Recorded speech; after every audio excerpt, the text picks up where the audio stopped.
Միացրեք պարոն Խաչատրյանի խոսափողը, հարգելի գործընկերներ։ Շնորհակալություն, պարոն Ղազենյան, իրականում շատ լավ եք լղոզում բոլոր հարցերը, ես էլ եմ հիացած ձեր հմտություններից, ուղղակի ճիշտ է, մենք հիմա քննարկում ենք տարածքային ինքնակառավարման եւ շրջակա միջավայրի մշտական հանձնաժողովի ձեր տեխնատության հարցը, ու դուք ձեր ելույթում ասեցիք, որ շատ եք խոսել հեծից եւ կարիք չեք տեսնում հեծի մասին խոսելուց, ես նես չեմ կարծում, պարոն Ղազենյան, դուք պետք է խոսեք միայն հեծից, դուք ուրիշ բանից չեք կարող խոսել, որովհետեւ դուք եղել եք հեծում տնօրենի տեղակալ իրացման գծով եւ եղել եք տնօրենի ժամանակավոր պաշտոնակատար եւ անցած նիստերից մեկում ես իմ ելույթում նշեցի մի քանի հարցի անդրադարձա դուք բացակայում եք եւ ես ես հարց ունեմ հուսով եմ այս մեկը չի ստացվի լղոզել, որովհետեւ հեծի երկու մասնաճյուղերին է վերաբերվում սպասարկման կենտրոններին, որոնք որ եղել են ձեր քաղաքական թիմի ղեկավարի մոլերում, մասնավորապես Տաշի առևտրի կենտրոնում եւ Ռիո մոլի սպասարկման կետերին է վերաբերվում, այնինչ ներկա ժամանակավոր կառավարիչի աշխատանքի անցնելուց հետո այդ մասնաճյուղերի պայմանագրերը խզվել են եւ մոտակայքում մի դեպքով անհատույց արդեն գտնվել է տարածք, որը պատկանել է հենց հեծին եւ անվճար այս պահին սպասարկում է մեր քաղաքացիներին տվյալ շրջանում, իսկ մյուս դեպքում արդեն էականորեն էժան հնարավորություն է եղել ավելի էժան տարածք վարձակալել, հարցերը շատ են հեծի հետ կապված, շատ են, ձեր սպասածից էլ շատ են, դուք էլ չեք պատկերացնի թե ինչ շատ են, բայց այս մի դեպքով եմ ես ցանկանում դուք պատասխանեք, արձագանքի ժամանակ էլ ավելի հետաքրքիր հարց ունեմ։ Ես եթե ասած չլինեի, որ 64 պատգամավորի քաղաքացիական պայմանագիր կուսակցության ֆրակցիայի եւ ընդհանրապես որևէ կառավարող մարմնի ղեկավարի կամ առհասարակ բոլորի առաջ բացեմ, ես կզարմանայի ձեր ասածից, չէի զարմանա, որովհետեւ ասում եք շատ հարցեր ունեմ, խնդրեմ, որ ձևաչափով ուզեք, երբ ուզեք։ Չէ, հիմա չէ, պարտադիր չի, մենք միայն տեսախցիկների համար չենք խոսում։ Հիմա իմ մոտ տպավորություն է ստեղծում, որ ձեզ ոչ թե հարցերն են հետաքրքրում, այլ այստեղ հնչեցնելը։ Դե, ուրեմն կարելի է տեսնել, խոսել, զրուցել, կպատասխանեմ։ Պարոն Խաչատրյան, արձագանքողը ունի իր ժամանակը, կարող է տնօրինել ինչպես ուզում է։ Ցավոք սրտի չենք ճանաչում իրար, մի քիչ որ ճանաչեք կամ հետաքրքրվեք, կհավաստիանաք, որ ես երբեք ոչ մի բան չեմ լղոզում։ Դա առաջինը, երկրորդը։ Գիտեք, շատ հետաքրքիր հարց եք բարձրացնում եւ դա գնահատելու խնդիր է։ Հիմա եթե Ռիո մոլի գովազ չընչի, բայց տարածքանուններով ասենք, եթե Ռիո մոլում տարածքա լինում, որտեղ մոտարապես 10-15 հազար մարդ է մտնում եւ բոլորին շատ ավելի այսպես հեշտ է այդտեղ գալ իր բոլոր, ինչ որ որոշակի կարիքներ հոգալու համար, ինչ որ բաներ անելու համար դա էլ հետը եւ դրանից երկու մեր արաբկիրի մասնաճյուղը, որը մենք այն ժամանակ ամենայն դեպս հազիվ աշխատողներին տեղավորում։ Ես հիմա չեմ կարող ասել կառավարիչը ինչ արել։ Այսինքն, այս պայն չտիրապետելով ում անդեղից հանել ինչ արել, որպեսզի այդ տարածքը ստանա, չեմ կարող պատասխանել, բայց գտնում եմ, որ մեր քաղաքացիների հարմարավետության առումով դա ճիշտ որոշում էր, եւ երկրորդը, եթե խոսում ենք ամիսը մի 100-200 հազար ավել ինչ որ միտեղ տալու հետ կապված, եկեք մի բան չմոռանանք։ 13 եւ ավել տոկոսից, մոտարապես 14%-ից կորուստի իջել է 6.3%, հարգելիներս։ Եվ ամեն տոկոսը դա միլիոնավոր դոլարներ են։ Երբ որ մարդը իր ճիշտ կառավարմամբ բերում է նրան, որ սնանկության խնդիր չի առաջանում, պետության համար խնդրեմ չի առաջացնում, կարծում եմ, որ այդտեղ եթե անգամ տեսականորեն պատկերացնենք, որ 2 կամ 300 հազար դրամ ավել է եղել, հավատացած եղեք, դա Կարապետյաններին անհրաժեշտ չի, կարծում եմ տրամաբանությանը մոտ է։ Ինչ վերաբերում է էժան տարածքին, օրինակ Շենգավիթ տարածքում կարելի է տարածք վարձել ներքին Չարբախում, շատ էժան է։ Կամ չգիտեմ, ինչ որ միտեղ Արաբկիրում, օրինակ Քանաքեռ գեսում, բայց դա չի նշանակում, որ ինքը ամբողջ վարչական շրջանի համար հանդիսանալու է որպես սպասարկման տարածք, սպասարկման կենտրոնի տարածք։ Պետք է ուսումնասիրել ինչ է արել, իմ ժամանակ կոնկրետ այդտեղ չկար նստելու, կաբինետ չկար։ Արձագանք։ Պարոն Ղազենյան, չէ, իրոք հիացած եմ։ Շնորհակալություն։ Բայց չէ, պատասխանները դե վստահաբար թերի են, առաջիկայում վստահաբար կանրադառնանք այս հարցերին ու ոնց կցանկանաք թեկուզ առանց կամերաների, բայց միևնույն ժամանակ նաև կամերաներով, որովհետև այդ մեր վճարած քաղաքացիների հարկերի մասին այդ 100-200 դրամ էդի, որ դուք ասում եք ձեր համար մեծ փող չի, Հայաստանի Հանրապետության բազմաթիվ մարդկանց համար դա մեծ գումարներ է։ Իսկ երկրորդ հարցը, ձեզ պատկանող Range Rover մեքենան քաղաքում շրջում էր կարմիր դեսպանատան համարներով, որը որ Ռուսաստանի դեսպանատան բալանսի վրա է նստած։ Ինչ պայմանով է ու ինչ ակնկալիքով է այդ համարները ձեզ տրվել, ինչի դիմաց է տրվել ու որն է դրա նպատակը այդ կարմիր պետհամարանիշներով Երևանի փողոցներում եւ առհասարակ Հայաստանի Հանրապետությունում շրջելու։ Խնդրում եմ այս հարցին պատասխանեք, որը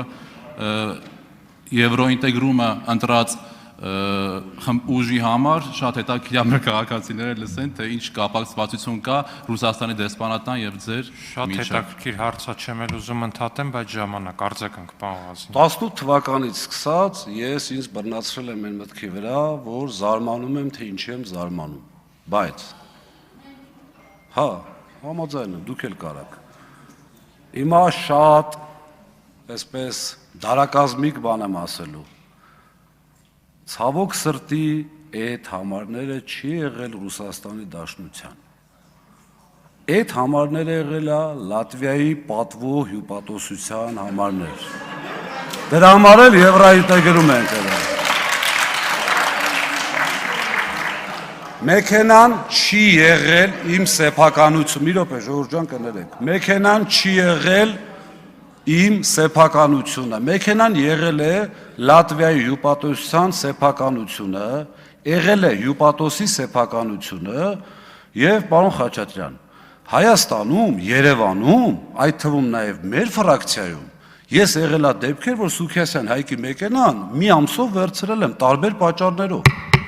Այդ մեքենան ես նախ չեմ վարել անընդհատ, եղել են դեպքեր չեմ շղթում, բայց մեքենան կարող եք ճշտել 40 տե ինչ ժամանակ հարգելի գործընկերներ հարգելի Նա գործընկերներ թոքրկնի հարցը չեմ լսում էլի շատ կարևոր է հարցը ավարտվեց ձեր պատասխանն արդեն էլ հուսակրակի վերջի տալի չէ՞ պատասխանը Նորից կրկնում եմ հյուպատ Ժորժ ջան ներողություն 15 վայրկյան շատ կարևոր է ավարտեք Հյուպատոսը հանդիսանում է իմ ընկերը քաշվավ այդ տղեն Իմ ընկերը իմ մեքենանը վերցրել, ես իրա դա իր Հայտ եմ ասում, հիմա եթե մարդը իր հյուպատոսության սեփականության վրա գրանցված մեքենան, պրոստը չեմ հիշում 40 տե ինչ էր, էլի, որ ասեմ ստուգեք, տեստեք։ Շատ լավ, ավարտեք պարոն Հյուպատոսությունն է։ Բայց հարգելի գործընկերներ, այդպես մի զարմացեք, Սամվել Կարապետյանն էլ նաև Կիպրոսի քաղաքացի, այ քեզ բան։ Մեսրոպ Մանուկյան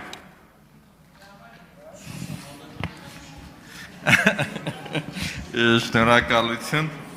Պարոն Ղազարյան, գիտեք, զարմանում եմ ԿՊ-ական գործընկերների վրա, ովքեր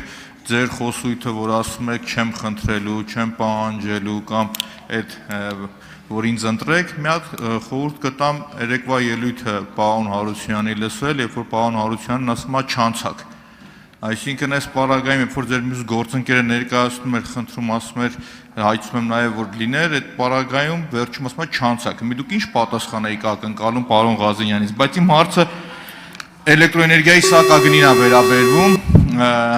Պարոն Ղազարյան, ես կուզենայի ձեր կարծիքը լսել, էլեկտրոէներգիայի սակագնի բարձրացում դուք կանխատեսում եք թե ոչ, որովհետև դա մի կոմպոնենտ չի, մենակ հեծից կախված չի, այլ գործոններ կա, որովհետև մեր շատ քաղաքացիներին հուզում է առնվազն, որպես մասնագիտական նաև ասեմ, վերջի 2 տարում իմ գնահատմամբ արհեստականորեն ինչ-որ զսպաշապիկ է եղել կամ այս պարագայում սեփականատիրոջ բարի կամքի դրսևորում է եղել, որ սակագինը չի բարձրացել։ Հիմա կխնդրեմ ուղղակի ձեր կարծիքն եմ ուզում լսել էլեկտրոէներգիայի սակագնի բարձրացման վերաբերյալ։ Շնորհակալություն։ Ուրեմն Մի վարքյան պարոն Ղազարյան, հարգելի գործընկերներ, աղմուկը նորից շատացավ դահլիճում։ Նախապատմությունից սկսեմ 15 թվականի հոկտեմբերին ձեռք բերելուց, ինչպես նշել եմ, ստեղ բազմաթիվ մարդիկ, եթե սխալվում եմ, կարող եք ասել, մասնակցել են Էլեկտրիկ Երևան այդ նախաձեռնությանը, նախորդ սեփականատերը 17.08 դրամ ուզում էր բարձրացնել հոսանքը, պետությունը բարձրացրեց 7 դրամով, այնուհետև խնդրանք, Սամվել Կարապետյան, իսկական հայ, որը պետք է դա ձեռք բերեր, այդ մարդուն գտնելը դժվար էր, բայց գտան։ Հավատացեք։ Եվ մինչև 25 թվականի հունիսը ամենայն պատասխանությամբ հայտարարում եմ, եթե անգամ տեղի ունեցել պարոն Մանուկյան սակագնի բարձրացում, հեծը կապ չի ունեցել։ То есть սակագինը բարձրանում է, երբ որ արտադրող կազմակերպությունները, հեծը, տեղափոխող կազմակերպությունը դիմում են հանրային ծառայությունների կարգավորող հանձնաժողովին, ասում են չեմ հերիքացնում, բարձրացրու կամ ՀՑԿՀ-ն ամբողջ էներգոհամակարգի բալանսը չափում է, տեսնում է մինուսավոր է, ստիպված պիտի բարձրացնի։ 25 թվականի լավ հիշում եմ, հենց այդ օրը, երբ որ իրենց տանն էինք, այդ այսպես ասած շոուն, որ ուզում էր կազմակերպվել, չհաջողվեց իրեն տանելու, հենց այդ օրը ինձ ասեց Դավիթ, ես չգիտեմ ինչա լինելու, բայց դու իրավունք ունես հայտարարես, որ եւս 10 տարի չեմ բարձրացնելու անկախ որևէ հանգամանքից, անկախ որևէ մնացածից։ Սա ասում եմ դուք պատկերացնեք։ Դրանից հետո ուղիղ, երևի, չգիտեմ, մի 10 անգամ ես եմ հորդորել հանձնաժողովի նախագահին, ասել եմ, լավ, 2 տարվա գարանտիա տուր։ Մի ասա 10 տարի, 2 տարի, չի կարողացել ասի։ Հիմա պարոն Մանուկյան, ինչ վերաբերում է ձեր ասածին, նախորդ տարի նոյեմբերի, եթե չեմ սխալվում, տարին փակվում էր հեծը 6 քանի միլիարդ դրական բալանս ուներ կոնկրետ, կարծում եմ լավ աշխատանքի արդյունքում էր, իսկ ընդհանուր համակարգի բացասական բալանսը բերեց նրան, որ հեծը, իմիջիայլոց ասեմ, այստեղ ֆինանսիստներ կան, ամբողջ էներգո համակարգի բալանսը հաշվես ընենց, որ գա կանգնի 0-0, ես չեմ հավատում այդ հաշվարկներին։ Բայց այստեղ մի խնդիր կա։ Ուղիղ 6 ամիսը ասում եմ կարակ բացատրեք ատոմակայանի համար, որ նախատեսել եք 12 միլիարդ դրամ այլ ֆինանսական եկամուտ։ Այդ ի՞նչ է։ Ատոմակայանը այլ ֆինանսական եկամուտ որտեղից պիտի ունենա։ Հիմա հարց. արդյոք չեմ կարող ունենալ հիմնավոր կասկած, որ կիլովատը